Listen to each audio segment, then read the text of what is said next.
औज़ुबिल्लाहि मिनश्शैतानिर्रजीम बिस्मिल्लाहिर्रहमानिर्रहीम अल्लाहुम्मा सल्लि व सल्लिम अला नबीना मोहम्मद। ये मुल्क तुम्हारे बग़ैर भी सब कुछ है मगर तुम इसके बग़ैर कुछ भी नहीं। ये मुल्क तुम्हारे बग़ैर भी सब कुछ है मगर तुम इसके बग़ैर कुछ भी नहीं।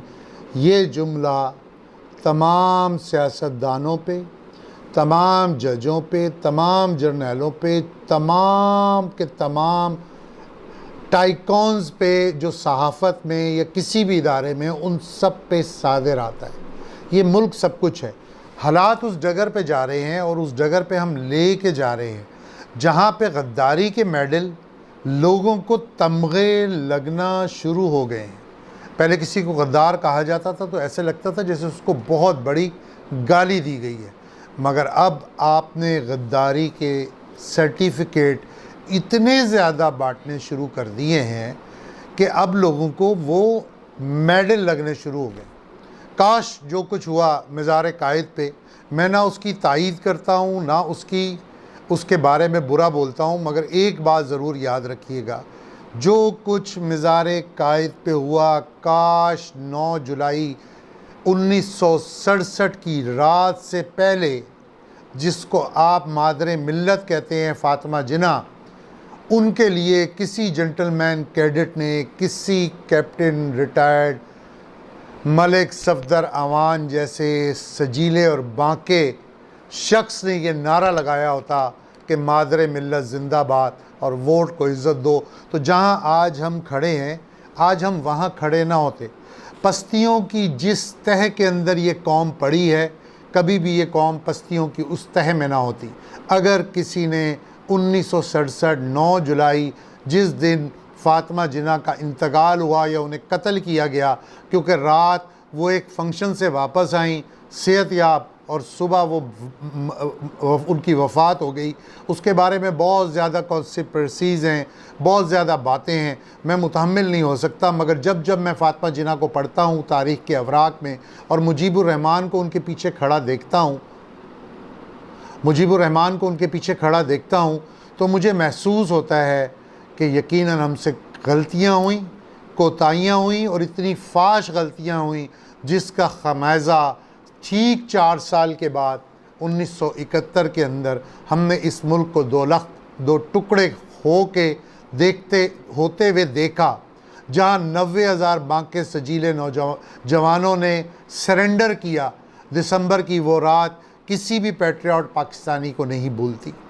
काश उस वक्त हमने सोचा होता, इतना कुछ खो जाने के बाद भी हमारे चंद नाआकबत अंदेश लीडरों की गर्दन का ना तो सरिया निकल रहा है, ना ही उन लीडरों के अंदर से वो लीडर, चाहे कोई अस्करी हो या कोई सिविल हो, जो इस मुल्क व कौम की ज़मामे इक़्तिदार पे फायज़ हैं, उन सब के लिए ये बात है।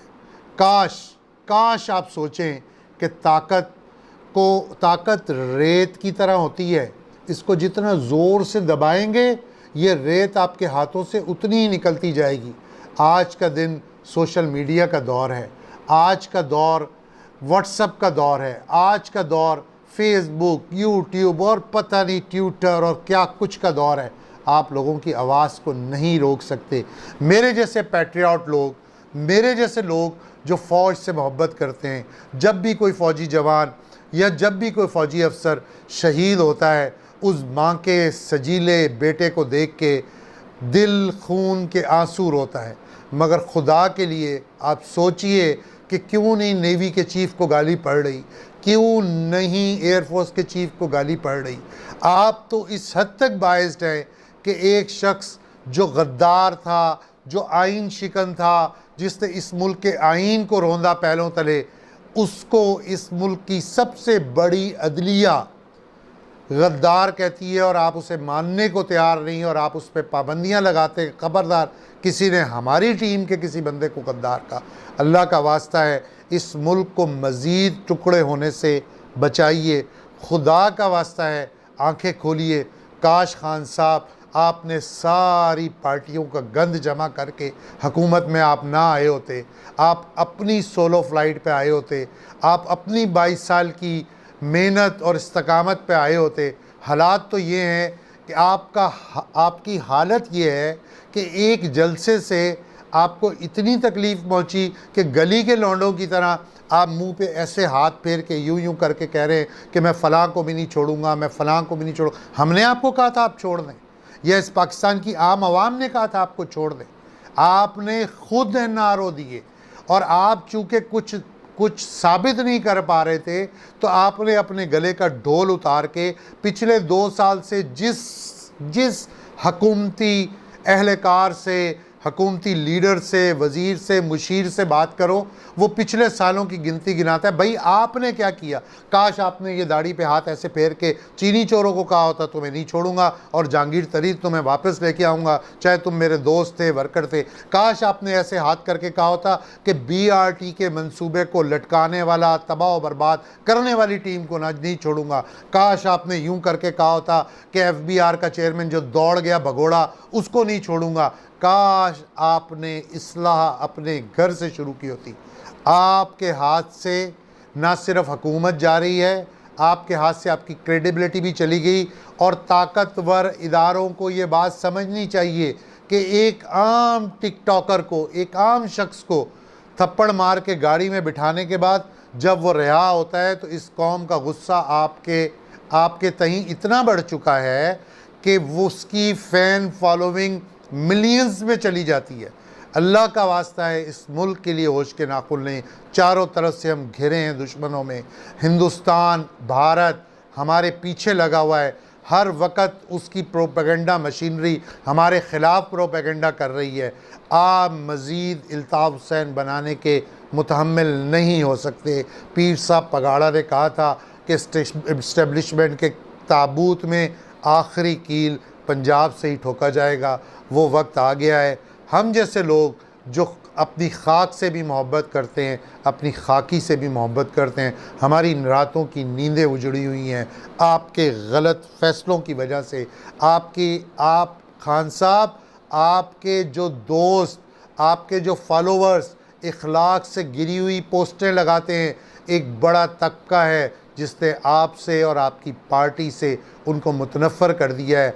आप जितना इखलाक से गिरते जाएंगे, आप अपनी कदर उतनी खोती जाएंगे।